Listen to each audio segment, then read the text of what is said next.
Hi, this is Josh, pharmacist with Pharmacist Tips, here today to discuss sertraline. Sertraline, we're going to discuss the uses, dosages, as well as some of the common side effects that can be seen with sertraline. Specific topics that we'll cover is what is sertraline, the uses, warnings, common side effects, sertraline and alcohol, sertraline and weight gain, and some rare side effects that can occur. I will include the timestamps for each subject in the description below in case you'd like to jump ahead. First off, what is sertraline? It's an SSRI, or what is known as a selective serotonin reuptake inhibitor. It's an antidepressant. Common SSRIs are like sertraline, Zoloft, but also Prozac and Paxil, Lexapro. As I said, this is sold under the brand name Zoloft in the US. Tablets are available in 25, 50, and 100 milligrams. Starting dose typically is about 50 milligrams a day, maxing out at 200 milligrams per day. That is not common to see people on the maximum dose of 200 milligrams per day. So what are the approved uses? Of course, as we mentioned, it is an antidepressant, so it's used to treat depression. It's used for OCD, obsessive compulsive disorder, for panic disorder, premenstrual dysphoric disorder, post-traumatic stress disorder, as well as social anxiety disorder.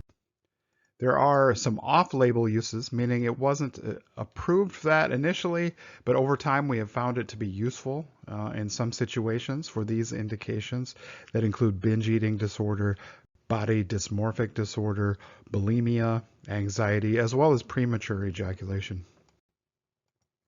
So what are some of the warnings? As with all antidepressants, suicidal thoughts can occur. That typically is going to occur when in the first few months of starting therapy. Of course, that can be serious, and you'd always want to follow up with your healthcare provider on that.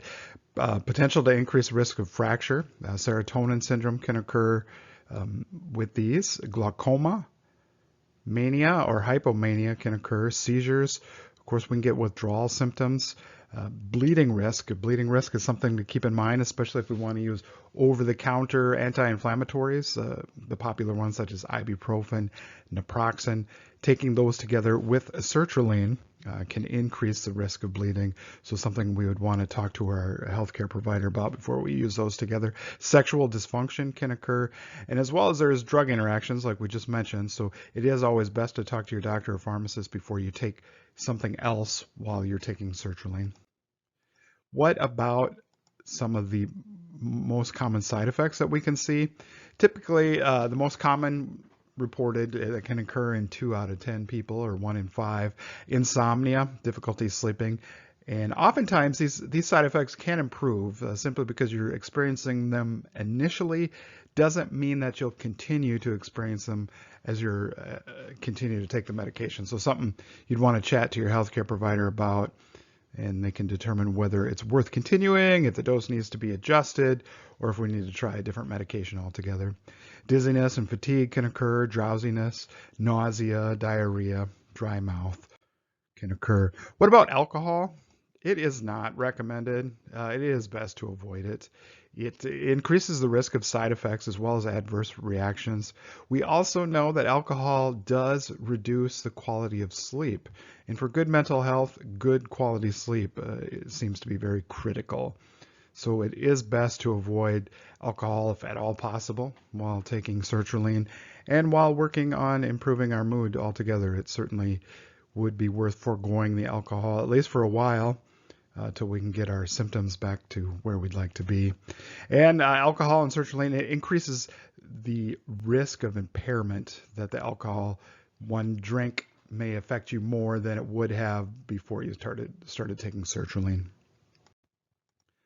What about weight gain? Weight gain is always a concern with medications. It can occur. However, the risk is fairly low with sertraline, especially when compared to other SSRIs. So typically not a big issue. But if it does occur, you'd want to speak to your healthcare provider, see if they need to move the dose around or if it's time to try something else. What about less common or rare side effects? We can see some heart and cardiovascular issues. You can see some CNS impairment or, like foggy thinking or just a slow reaction time. Itchiness, rash, hair loss can occur. Again, not common. Weight loss can occur.